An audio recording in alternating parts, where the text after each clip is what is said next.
Nous sommes dans l'intersaison avant de reprendre 1er janvier, premier épisode de la Bible en un an. 15 jours, 15 psaumes. Aujourd'hui, je vais rien dire. Je préfère vous le laisser découvrir par vous-même. Le psaume 57 dans la version grecque, 70, et le psaume 58 dans la version massorétique, hébraïque. On se retrouve après, mais ouvrez bien grand vos oreilles, d'accord ? Il est assez court, faites attention, ça va aller assez vite. Psaume 57. Vraiment, vous bâillonnez la justice, vous qui jugez. Est-ce le droit que vous suivez, fils des hommes ? Mais non, dans vos cœurs vous commettez le crime. Sur la terre vos mains font régner la violence. Les méchants sont dévoyés dès le sein maternel, menteurs, égarés depuis leur naissance. Ils ont du venin, un venin de vipère. Ils se bouchent les oreilles comme des serpents qui refusent d'écouter la voix de l'enchanteur, du charmeur le plus habile au charme. Dieu brise leurs dents et leurs mâchoires. Seigneur casse les crocs de ces lions. Qu'ils s'en aillent, comme les eaux qui se perdent. Que Dieu les transperce et qu'ils en périssent. Comme la limace qui glisse en fondant, ou l'avorton qui ne voit pas le soleil. Plus vite qu'un feu de ronce ne lèche la marmite, que le feu de ta colère les emporte. Joie pour le juste de voir la vengeance, de laver ses pieds dans le sang de l'impie.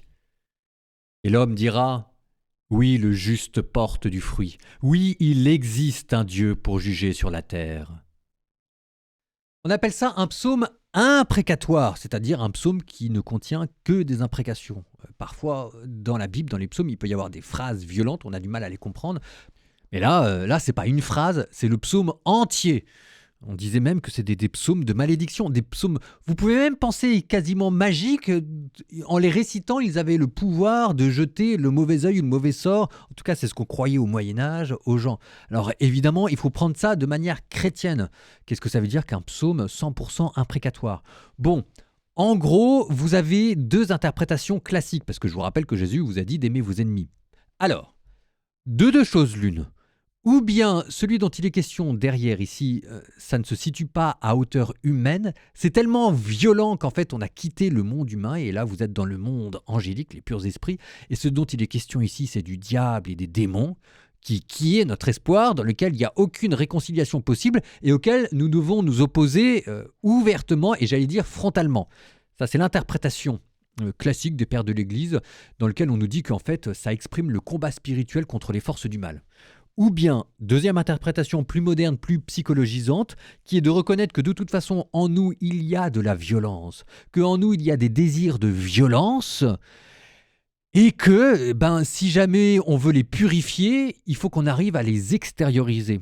C'est assez curieux parce qu'en fait, avant, on pensait que pour purifier ses pensées, il ne fallait pas trop les dire. Et maintenant, on considère que pour purifier ses pensées, il faut les dire, mais les dire à la bonne personne, de la bonne manière, au bon moment. Et là, on vous propose le cadre de la prière. Dieu, de toute façon, connaît ce qu'il y a au plus profond de votre cœur. C'est pas la peine de lui cacher vos pensées de haine, de votre désir de vengeance, il le connaît. Autant lui donner pour que lui le purifie. Et c'est vrai que parfois on en a besoin, parce que quand on s'en prend plein la figure, on a besoin de dire les choses et de ne pas subir, de reconnaître que le mal c'est mal et qu'il y a un désir de vengeance en nous qui est aussi naturel. C'est pas le dernier mot de la condition humaine, mais enfin, ça fait partie de notre processus de guérison aussi que de grimper par-delà les échelons de la violence.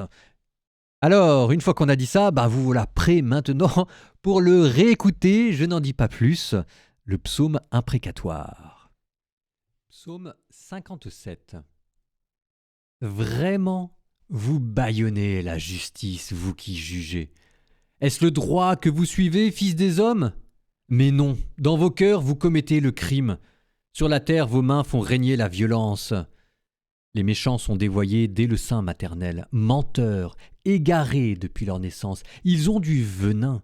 Un venin de vipère, ils se bouchent les oreilles comme des serpents qui refusent d'écouter la voix de l'enchanteur, du charmeur le plus habile au charme. Dieu brise leurs dents et leurs mâchoires. Seigneur casse les crocs de ces lions.